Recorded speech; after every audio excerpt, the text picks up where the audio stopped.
radio, les vraies voix qui font rouler la France. Frédéric Brindel. Bonsoir à tous. Vous êtes sans doute très inquiets en ce moment et en plus, si vous êtes au volant, vous vous posez énormément de questions. Mais combien ça va me coûter? Comment je vais m'en tirer? On a toutes les réponses. Les vraies voix qui font rouler la France ouvrent ce soir le débat et donnent des réponses. Comment réduire les coûts de sa voiture? Et nous avons des solutions à travers déjà nos invités pour cette émission que nous vous proposons chaque jeudi avec Mobility TV. Alors, ARM Engineering, vous avez déjà entendu parler du méthanol. C'est peut-être la grande révolution dans le domaine du carburant. On l'a peut-être, la solution. En tout cas, nous sommes avec le président directeur général d'ARM Engineering, Marc Lambec. Bonsoir Marc. Bonsoir Frédéric Brindel. On est bien d'accord, on est proche du révolutionnaire. Vous allez tout nous dire dans un instant, mais je ne suis pas haut en couleur là en disant ça. J'y crois également, donc non, vous êtes dans le vrai. Bien. Et puis, alors évidemment, il y a la question des carburants très présente en ce moment, mais il y a aussi la question des coûts d'entretien, des pièces à changer, etc., etc. Alors là, nos deux invités vont se régaler avec vous, avec déjà, vous l'avez certainement déjà croisé, son association Éco-Entretien. Il est le délégué général, il s'appelle Étienne Dio. Bonsoir Étienne. Bonsoir. Là aussi, vous avez une idée assez géniale, c'est-à-dire que oui, effectivement, le véhicule pollue, mais si on fait en sorte qu'il pollue moins, eh bien, un, il aura une plus longue espérance de vie, et deux, en plus, il sera moins décrié. C'est ça. C'est QFD, on va en parler dans un instant. Et puis pour Careco Paris, là, on parle de tri sélectif, d'une économie circulaire très, très, très importante de nos jours. C'est Maxime Richaud, le directeur de Careca Paris, qui propose un système de pièces en ligne d'occasion pour les professionnels, pour les particuliers. Bonsoir Maxime Richaud. Bonsoir Frédéric, bonsoir à tous. On y va, on se lance. Première question, vous êtes au volant. Déjà, évidemment, l'histoire du carburant. Alors, il n'y a pas 36 solutions, ça coûte cher l'essence. Bon, il y a le bioéthanol, le GPL, l'hydrogène, l'électrique, l'hybride, tout ça, ça aide. Mais on vous sort le méthanol. Cher Marc Lambec, de quoi s'agit-il exactement ? Écoutez, déjà avant de parler de méthanol, je voulais quand même parler un peu de biocarburant de manière générale et notamment le superéthanol E85 qui a fait notre histoire, on va dire, chez ARM Engineering. Et à travers cette définition, vous allez montrer ses limites, en fait, c'est ça? Tout à fait, oui. Exactement. Alors, pour revenir sur le méthanol, nous on le nomme déjà GH3 parce que le méthanol à la base est un produit issu de matières fossiles. Nous, le GH3 est un méthanol dit vert qui a été fabriqué grâce à de la biomasse non alimentaire. Donc en fait, on a du fumier, on a des déchets végétaux et ça donne finalement du méthane, du méthanol. Et ensuite, c'est la transformation que vous apportez en faisant un liquide et en faisant finalement un carburant de deuxième génération. Tout à fait. En fait, il existe plusieurs méthodes pour le fabriquer. Au départ, il est fabriqué avec, comme je disais tout à l'heure, des produits fossiles, surtout via du gaz naturel et du gaz de schiste. Nous, en fait, il est fabriqué grâce effectivement aux produits, à des excréments, du fumier et des déchets végétaux. Et la dernière génération qu'on entend beaucoup parler actuellement, qu'on appelle encore avec un nouveau nom qui est le e-fuel, fabriqué grâce à la captation de CO2. Ça, c'est vous ne vous en occupez pas directement? Pas encore. Non, nous on est sur la phase intermédiaire qui est la fabrication issue donc de gaz, de biogaz, donc de biométhane qu'on va fabriquer et convertir en biométhanol, donc GH3. Voilà, donc ça, on espère, et on va y revenir, mais qu'un jour on puisse se servir à la pompe du GH3. Mais pour ceux qui ont également de l'électrique, vous allez plus loin parce que vous avez imaginé aussi une pile à combustible méthanol. Exactement. Pour nous, en fait, ce nouveau biocarburant est un carburant dit un peu universel. Il peut à la fois faire fonctionner des véhicules thermiques, qu'on connaît tous, mais également des véhicules électriques, par l'intermédiaire d'une pile à combustible qui a un fonctionnement quasi identique à un système hydrogène. Donc récapitulons. Et là, je me tourne vers nos professionnels aussi qui sont en plateau. Vous allez me dire, évidemment, par exemple, Maxime Richaud, vous qui êtes spécialiste on va dire des pièces d'occasion, vous allez me dire, on va pas pouvoir sur tout type de voiture changer de carburant. C'est ça le problème au départ, hein ? Oui, au départ, je pense qu'il va falloir une adaptation. Donc, je suis curieux de voir comment on peut transformer aujourd'hui le moteur pour qu'il puisse convenir avec le GH3. Alors, c'est une vraie question, et évidemment, comme ce monsieur Marc Lambec a toujours un coup d'avance, il a une réponse, allez-y. Écoutez, déjà pour les véhicules thermiques, c'est assez simple. Hein. On pourrait le comparer à une conversion au superéthanol au 85, c'est-à-dire ça peut être soit fait logiciellement parlant, donc via les calculateurs moteurs, ou par l'ajout d'un boîtier additionnel qui vient se brancher donc sur les injecteurs pour modifier les débits de carburant. Combien ça coûte, cher Marc ? Alors, il y a un peu tous les prix. Pour la manière, on dit un peu non conventionnelle, un peu non homologuée, parce que ça existe, hein, il y a un marché gris. On est à partir de 400 €, et pour les boîtiers dits homologués, on est plutôt autour des 1 000 €. Étienne Diot, vous qui vous occupez finalement d'assurer la conversion en vert de nos voitures polluantes. Là, vous voyez en ce projet des opportunités inestimables. Alors nous, surtout à l'association Éco-Entretien, on s'occupe de l'entretien du parc roulant automobile. Et cet entretien du parc roulant automobile, on a besoin de faire prendre conscience aux automobilistes que grâce à l'éco-entretien, grâce à l'entretien de leur véhicule, ils peuvent tirer des bénéfices. D'abord des bénéfices de consommation, parce qu'un véhicule vit, un véhicule se dégrade. Et cette dégradation est souvent invisible à l'œil nu, et il n'y a pas de capteur qui s'affiche pour lui dire « Attention, ton véhicule se dégrade, attention, il faut que tu ailles chez le médecin, chez ton garagiste, pour le régler, pour le corriger, et ainsi tu consommeras moins. » Donc avec l'éco-entretien, vous allez pouvoir consommer moins de carburant, et qui dit consommer moins de carburant, c'est-à-dire à la pompe, vous allez en mettre moins souvent, vous allez réduire votre facture et vous allez aussi prolonger la durée de vie de votre véhicule. Et cerise sur le gâteau, si vous consommez moins de carburant, vous polluez moins. Et ça, c'est une prise de conscience qu'on essaye de faire naître chez les automobilistes, chez les pouvoirs publics, parce qu'avec l'éco-entretien, c'est-à-dire, qu'est-ce que l'éco-entretien ? Vous allez dépister d'abord, vous diagnostiquer votre véhicule dans un atelier qui est labellisé, et ensuite, au regard de son état de santé, vous allez proposer une série de traitements ou de réparations. Et là, vous allez avoir un gain de consommation. Gain de consommation avec, bien sûr, des démarches éco, mais aussi avec la partie révolutionnaire dont on vient de vous parler, le méthanol. Alors, combien ça coûtera à la pompe ? Comment on peut faire en sorte de ne pas dégrader l'environnement en utilisant ? Eh bien, restez bien avec nous parce qu'on va vous donner la réponse, mais ça arrive très vite. À tout de suite. Sud Radio, les vraies voix qui font rouler la France. Frédéric Brindel. Et c'est peut-être une émission qui rentrera dans l'histoire, celle qui vous a fait découvrir le méthanol, enfin le GH3 précisément, un nouveau carburant. Le principe de cette émission, proposée comme chaque jeudi par Mobility TV, c'est aujourd'hui comment réduire les coûts de sa voiture. Vous vous posez tous ces questions et vous l'avez entendu dans la première partie, nous vous avons apporté des réponses avec Marc Lambec, le président directeur général d'ARM Engineering, donc qui est ce créateur de ce GH3 révolutionnaire. Nous sommes aussi avec Étienne Diot de l'association Éco-Entretien. Il est délégué général et lui s'occupe du label Éco pour entretenir votre voiture intelligemment et sur du long terme. Et puis avec Careco Paris, nous avons le directeur présent Maxime Richaud, tri sélectif, des casques qui vous permettent d'utiliser à moindre coût des pièces dont vous aviez besoin. Il fallait y penser, bah oui, parce qu'elles sont d'occasion. Nous sommes donc avec des gens qui ont particulièrement pensé à la question.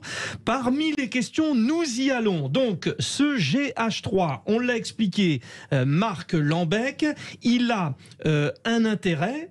C'est bien sûr qu'il ne pollue pas, mais en plus c'est un liquide de deuxième génération. Donc il y a une filière propre et durable. Ça veut dire pas de déforestation et de disparition de cultures vivrières. C'est bien ça, expliquez-nous. Tout à fait, oui. Comparé au superéthanol E85, parce que c'est celui qu'on connaît le plus, qui est distribué librement sur notre territoire, qui est lui un biocarburant de première génération. Le nôtre est de seconde, c'est-à-dire qu'il il n'implique aucune utilisation des terres agricoles. Donc c'est uniquement sur des déchets et sur lesquels on vient valoriser ces déchets qui sont à la base perdus pour soit l'industrie agroalimentaire ou pour d'autres secteurs. Ça vous est venu en fait d'une découverte au Danemark, c'est ça? Parce que le méthanol, le méthane est déjà utilisé dans une entreprise de plastique. Oui, ça c'est, on va dire, c'est pas forcément la genèse, mais la base est issue un peu plus loin. Ça vient de la compétition automobile, parce que ce méthanol est très connu depuis des années dans le milieu de la compétition.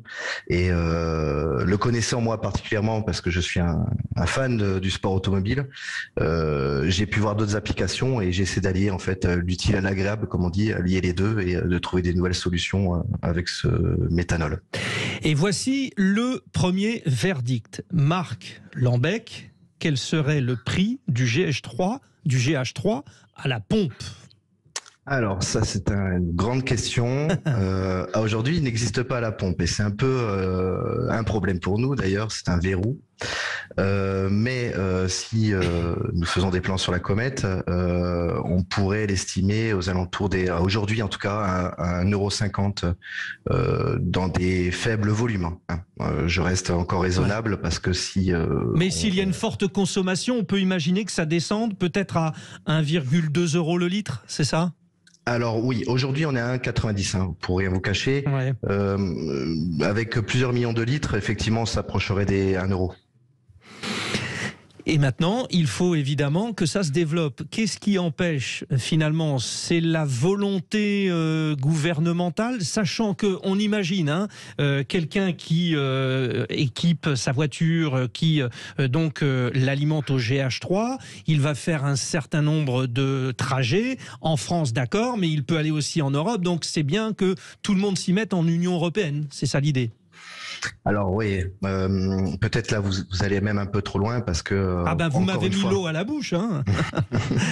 Encore une fois, pour revenir et pour comparer au superéthanol 85, il est, en tout cas pour le superéthanol 85, il est diffusé dans l'Europe, mais uniquement, j'ai envie de dire quasiment qu'uniquement en France. Et voilà. Alors qu'il a été distribué à partir de 2006, donc ça date. Oui. Mais ça n'a pas fait l'unanimité, alors que votre projet peut le faire. Et je l'espère, effectivement. Et pour ça, il faudrait vraiment une bonne volonté des pouvoirs publics. Et c'est ce qu'on essaye de faire. On y travaille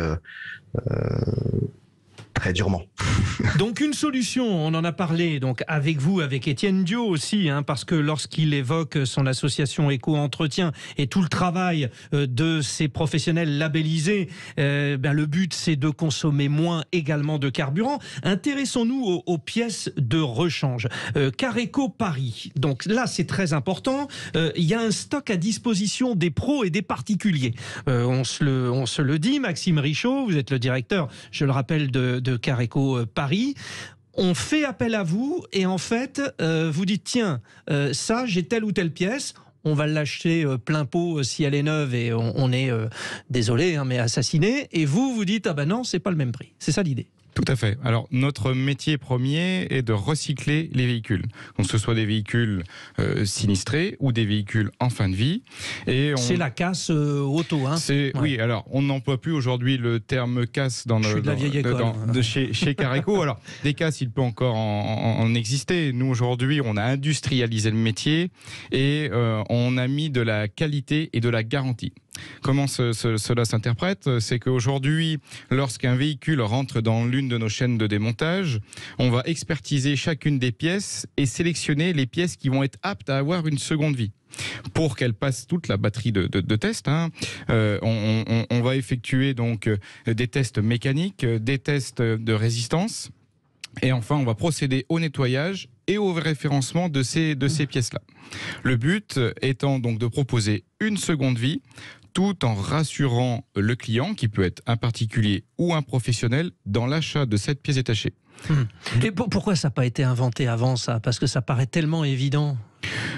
Effectivement, ça existe depuis très longtemps et vous l'avez cité, le MOCAS. Aujourd'hui, on a juste industrialisé le métier et on a référencé pour faciliter les recherches de la part du consommateur. Et il y a un double intérêt. Oui, parce que souvent c'était de la débrouille, c'est-à-dire tiens, j'ai un ami qui a une casse, tu me trouves une jante. Et oui, puis il fallait venir avec sa caisse à outils et démonter sur le parc, etc. Donc, à l'ancienne. Aujourd'hui, donc tout est informatisé et tracé. Il y a une traçabilité complète et également nous, notre fer de lance, c'est d'être transparent, bien entendu, sur la provenance des pièces, sur la qualité des pièces et sur la mise à disposition de ces dernières. Et l'intérêt, il est double aujourd'hui pour l'automobiliste, puisque d'une part, pour le portefeuille, en termes d'économie, on est de l'ordre de 50 à 70% moins cher qu'une pièce neuve. Oui, quand même. Et l'impact environnemental n'est pas moindre, puisqu'on évite la fabrication d'une pièce neuve et la réutilisation donc de cette pièce de réemploi. Étienne Dio, monsieur Éco, vous nous confirmez que ce n'est pas parce qu'une pièce est, on va dire, d'occasion qu'elle peut être moins efficace dans la volonté d'être plus vert. Je dirais même, si elle est d'occasion, elle encouragera plus l'automobiliste à venir faire réparer sa voiture. Et nous, l'éco-entretien, c'est exactement ça. C'est-à-dire, vous avez la possibilité, en entretenant votre véhicule, en le faisant diagnostiquer régulièrement, de le faire être dépensé moins dans le futur. Vous voyez, pourquoi les gens ne réparent pas leur véhicule? Il faudrait se poser la question. Aujourd'hui, il y a 70% des véhicules, on dit, qui souffrent en silence, c'est-à-dire qu'ils polluent plus que de raison parce qu'ils ne sont pas entretenus, qu'ils manquent d'entretien. Si j'osais vous dire, c'est un petit peu le même problème que si ma machine à laver tombe. Ouais, c'est se dire, oh là là, qu'est-ce qu'ils vont me faire? De pouvoir d'achat. C'est ça. Et aujourd'hui, c'est le pouvoir d'achat des automobilistes qu'il faut s'intéresser. Et nous, avec l'éco-entretien, on s'intéresse à cela, tout en garantissant évidemment des résultats sur la pollution, parce que tout est lié. La consommation, le pouvoir d'achat, la pollution. Centre de recyclage, donc Careco Paris, en l'occurrence, que vous représentez, qui est agréé par la préfecture. Tout à fait. Aujourd'hui, on y a un agrément préfectoral. Cet agrément préfectoral, c'est le respect d'une charte écologique et de respect assez strict de la réglementation en termes de recyclage automobile, puisqu'aujourd'hui, n'importe qui ne peut pas recycler un véhicule, ne peut pas détruire un véhicule. Seuls les centres agréés ont la permission et on est audité chaque année pour le respect de cet agrément préfectoral.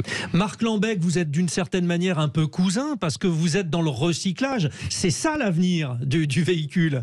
Oui, tout à fait. Alors là, on parle de pièces mécaniques, mais nous, on est plus déjà sur des matériaux, des matières premières agricoles, quoi. Mais finalement, c'est l'avenir. D'un point de vue, on va dire, philosophique, aujourd'hui, tout le monde se plaint parce que la voiture pollue, parce que il faut aussi détruire les déchets et ce n'est pas facile. Là, vous dites, on sait réutiliser, on sait remettre finalement une organisation production-consommation sur pied. Tout à fait, et notamment dans les transports, comme disait, j'ai perdu votre nom, monsieur. Maxime Richaud. Maxime Richaud, un véhicule qui est bien entretenu et consomme moins, émet moins de pollution, coûte finalement moins cher aux consommateurs.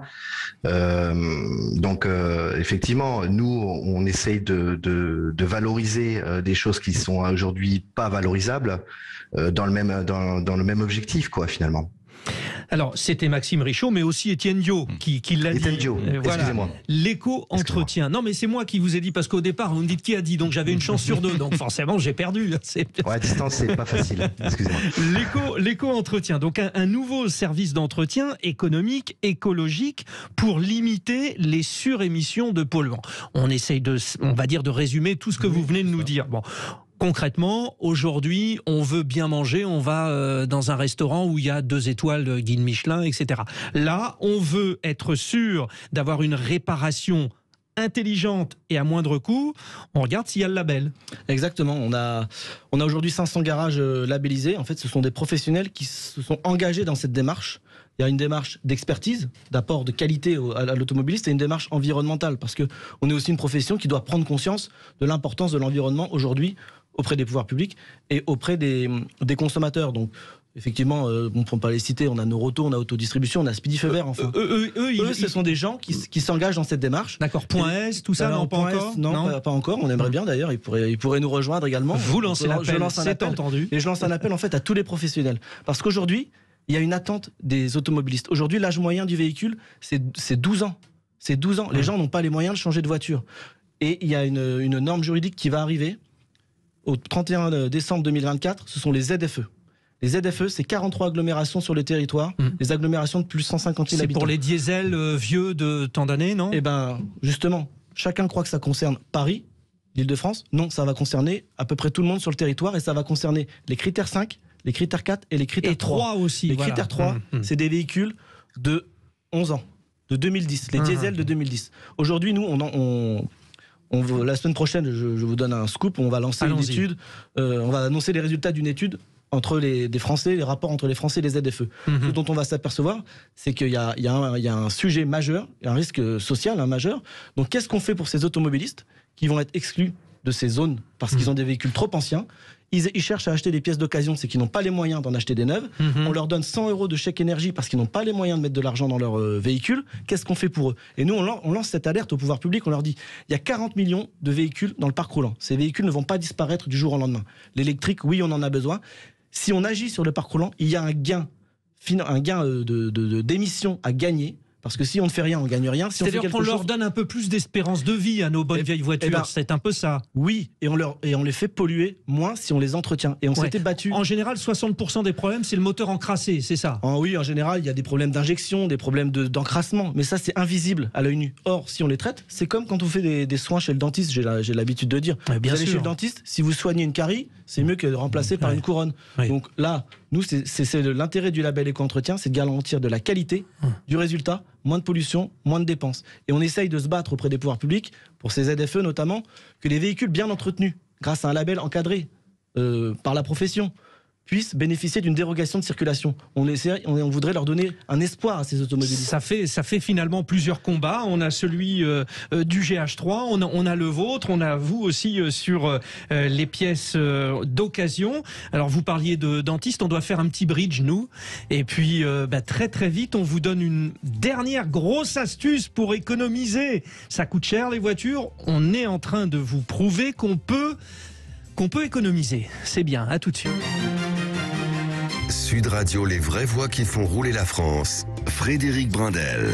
Avec un thème qui vous fait certainement beaucoup réagir, notamment si vous êtes au volant de votre voiture. Comment réduire les coûts de sa voiture? Nous avons plusieurs opportunités pour se dire oui, ça va coûter moins cher bientôt. Si notamment on arrive à mettre en place ce nouveau carburant, le GH3 à base de méthanol. Marc Lambec, le président directeur général de ARM Engineering qui a créé ce GH3, nous a tout expliqué. Il est encore avec nous.